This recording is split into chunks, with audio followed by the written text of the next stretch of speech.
Bonjour à tous, nous allons découvrir aujourd'hui comment savoir si une relation amoureuse est définitivement terminée ou si cette relation a un potentiel d'avenir. Et je ne voudrais pas qu'on se place que dans un cas où, par exemple, on est en séparation, mais ça peut rejoindre plein de cas de figure. Par exemple, je viens à peine de rencontrer quelqu'un, est-ce que cette relation a un potentiel d'avenir ou pas? On est en couple depuis des années, est-ce que ça va durer ou est-ce que ça doit s'arrêter? Je sens que ça va mal dans mon couple depuis quelques temps, quelques mois, est-ce qu'il faut que ça s'arrête définitivement ou pas? Ou encore, on est séparés, est-ce qu'on a une chance de se remettre dedans ou pas? Parce que finalement, ce sera la clé. Savoir si on est compatible, si ça peut fonctionner, c'est ce qui fait qu'on va mettre de l'énergie dedans, de la force ou pas. Si je sais déjà d'entrée de jeu qu'il n'y a aucune chance, même si c'est dur, c'est affreux ce que je vais vous dire, mais même si c'est dur, gagnons du temps en fait. On sait que ça marchera pas, parce que intrinsèquement, ces deux personnes ne sont pas faites pour être ensemble. Ou parfois, c'est juste quelque chose de temporaire. On va voir ensemble aujourd'hui 3 cas de figure, j'aurais pu en lister plusieurs dizaines, voire même des centaines. J'ai pris 3 cas de figure qui reviennent très souvent en coaching. Vous êtes peut-être dedans, ces 3 cas qui sont assez classiques, peut-être pas dedans.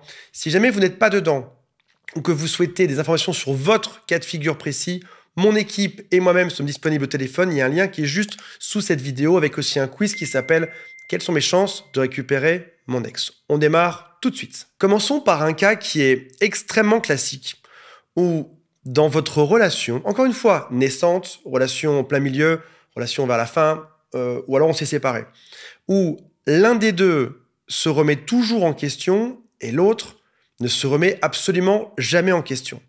Typiquement, l'autre, soit un homme ou une femme, l'autre vous fait des crises, l'autre vous fait des reproches en permanence, l'autre vous fait soit des silences, c'est-à-dire que vous êtes dans la même pièce, mais l'autre ne te considère même pas, ou alors des absences. Il peut partir quelques heures ou quelques jours, mais tu sais pas où il est. Ou alors il te justifie, mais tu sens que c'est un peu bancal comme explication. L'autre te fait des punitions. Si tu te comportes mal, si tu ne fais pas exactement ce qu'il souhaite, il va se venger sur toi. L'autre va te dire qu'il est parfait. Ça, c'est son profil à l'autre, à lui ou à elle. Toi, de ton côté, tu fais des excuses en permanence sur ce que tu fais de mal, mais tu peux aussi en venir à t'excuser sur ce que tu fais de bien.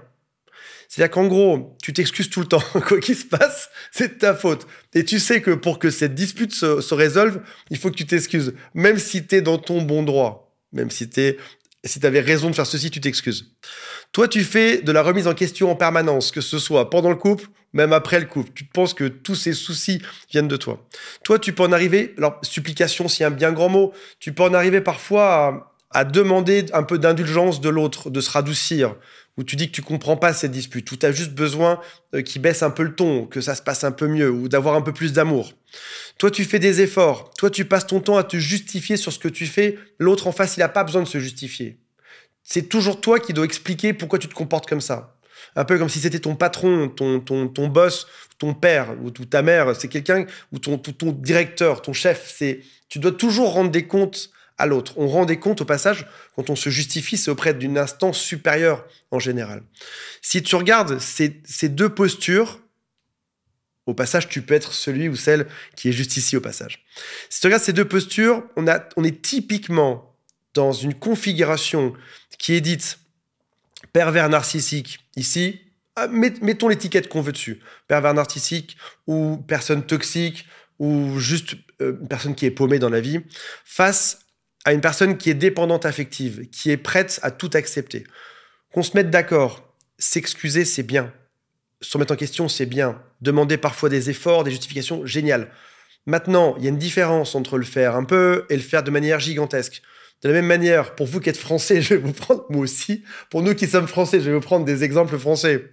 Une grosse différence entre boire un verre de vin le dimanche midi en famille et en boire une bouteille au réveil, une bouteille à 10h, une bouteille dès le lundi. C'est très différent. Donc ça veut dire que faire des excuses, génial. Se remettre en question, génial. Si maintenant ça devient ton mode de vie de faire des excuses du lundi au dimanche soir, du lundi matin au dimanche soir, c'est qu'il y a un problème. C'est des profils qui se combinent à merveille.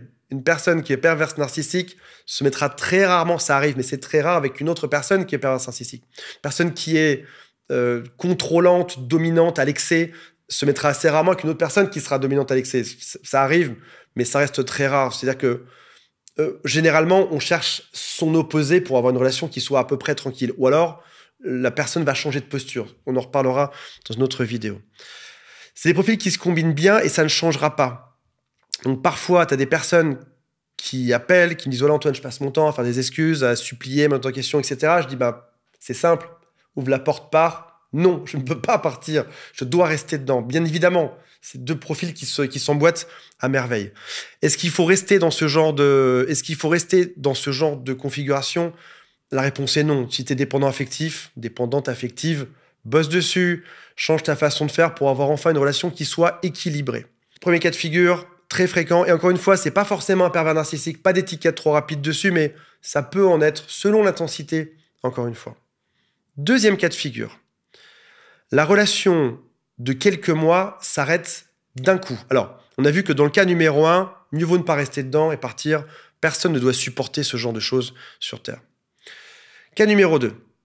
La relation de quelques mois s'arrête d'un coup net. Ça peut être une relation même à l'extrême. Alors, généralement, on parle d'une relation de quelques mois. Mais même si je bougeais un peu les curseurs, on pourrait être sur une relation qui dure de quelques semaines seulement, à une relation qui dure jusqu'à 3 ans. La moyenne de ce que j'observe, c'est quelques mois, mais ça peut être beaucoup plus court, ça peut être beaucoup plus long. Rarement, très rarement, au-delà de 3 ans. Tu es dans une relation pendant tout ce temps qui est idyllique. Tu trouves que c'est le plus bel homme, la plus belle femme, la plus sympa, la meilleure connexion sur Terre. Tout d'un coup, ça lâche net. L'autre disparaît. C'est généralement ce genre de durée, c'est la durée pendant laquelle l'autre peut jouer un rôle. Et au bout de quelques mois, ce rôle est trop dur à tenir. On dit que le maximum, c'est 3 ans. Tu peux tenir un rôle 3 ans et c'est trop dur à tenir. Ta vie ne ressemble pas du tout à celle que tu aimerais avoir et tu pars.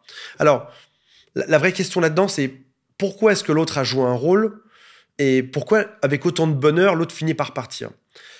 Ce genre de configuration est destructrice parce que quand tu passes du bonheur extrême à absolument plus rien en un jour où l'autre disparaît, c'est ravageur. Tu n'arrives pas à comprendre ce que tu as fait de mal, il n'y a même pas eu de dispute, l'autre te dit que tu es parfait, que c'est de sa faute à lui, et c'est extrêmement dur à gérer.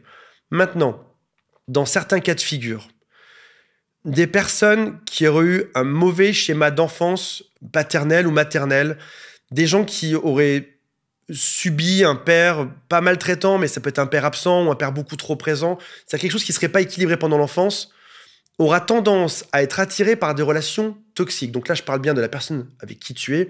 Elle peut avoir tendance à entrer souvent dans des relations toxiques. Peut-être même que la relation d'avant toi était dans une relation toxique.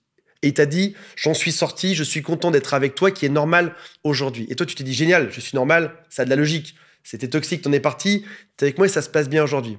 Sauf qu'en réalité, comme on l'a vu précédemment, suivez-moi bien, restez bien avec moi. Si vous comprenez ça, vous avez économisé des années de thérapie. Mais c'est trop rapide pour faire ça en une vidéo de quelques minutes. Ton ex ou la personne avec qui tu es sort d'une relation très toxique. Elle arrive avec toi et toi, t'es normal. Ça se passe bien, c'est l'idyllique et tout d'un coup, l'autre part.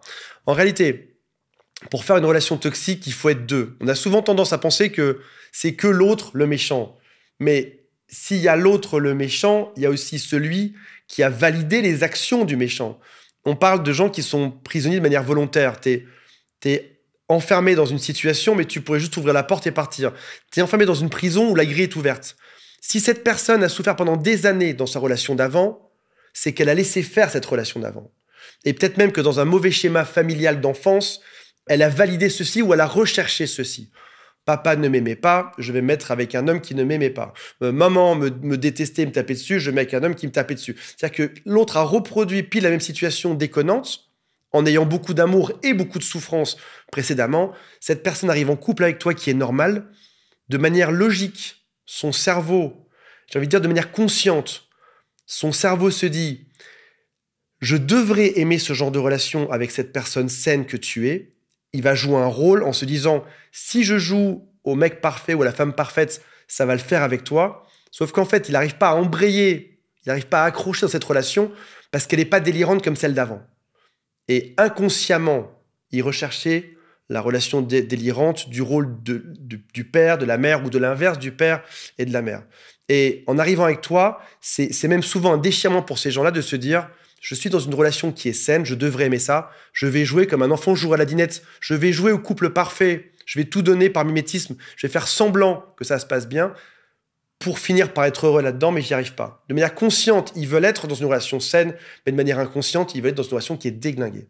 Si vous avez compris ça de la manière dont c'est expliqué, c'est un miracle. Mettez-moi un commentaire juste en dessous.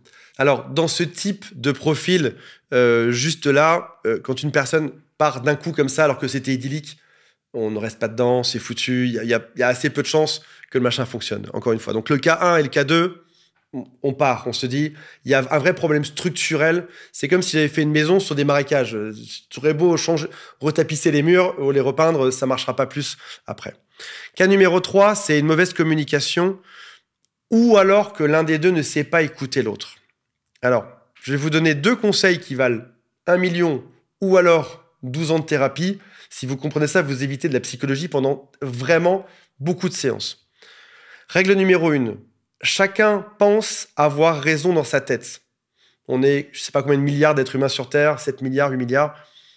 Chacun pense avoir raison. C'est-à-dire que si tu ne pensais pas avoir raison, ta structure mentale, elle s'effondre et tu pars en dépression. Chacun pense avoir raison. Si ce n'est qu'on a tous raison de manière différente. Toi, tu as raison d'une manière, j'ai raison d'une autre. C'est-à-dire que dans ma structure mentale, tout ce que je pense est vrai. Ça se tient. Je ne pourrais pas vivre en ayant des illogismes dans ma tête. Ce ne serait pas possible. Donc, je pense que j'ai raison, tu penses que tu as raison, l'autre pense qu'il a raison, on pense tous avoir raison. Maintenant, si tu es avec une personne chez qui c'est tellement ancré que cette personne a raison et que personne d'autre à part lui n'a raison ou qu'il faut penser comme lui, impérativement, il y aura un problème. Moi, en couple, par exemple, je sais que j'ai raison, je sais aussi que dans la structure mentale de l'autre aussi a raison, et je vais essayer de voir comment est-ce qu'en ayant chacun raison, on peut se tolérer ou vivre ensemble ou trouver parfois des compromis, des concessions, ou juste savoir que tu penses comme ça, je pense comme ça, tu penses blanc, je pense noir, et c'est OK, ça va très bien, pas de souci. J'ai pas besoin de te rallier à ma façon de penser, t'as pas besoin de me rallier à la tienne. On pense différemment et tout se passe très bien. Si tu es dans un couple où l'autre pense avoir toujours raison et veut que tu penses comme lui, il va y avoir un problème.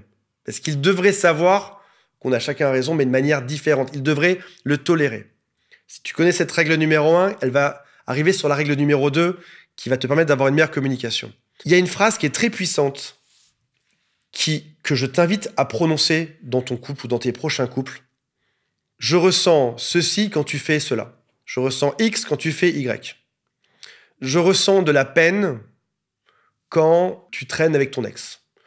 Je me sens abandonné quand tu passes trop de temps sur ton téléphone ou dans tes loisirs. Je ne me sens pas aimé lorsque, au quotidien, tu ne me regardes pas. C'est arriver à dire à quel moment je ressens quelque chose de négatif, quelque chose qui me fait mal, et sur quel déclencheur. Et il y a plusieurs cas de figure qui vont se passer en face de toi.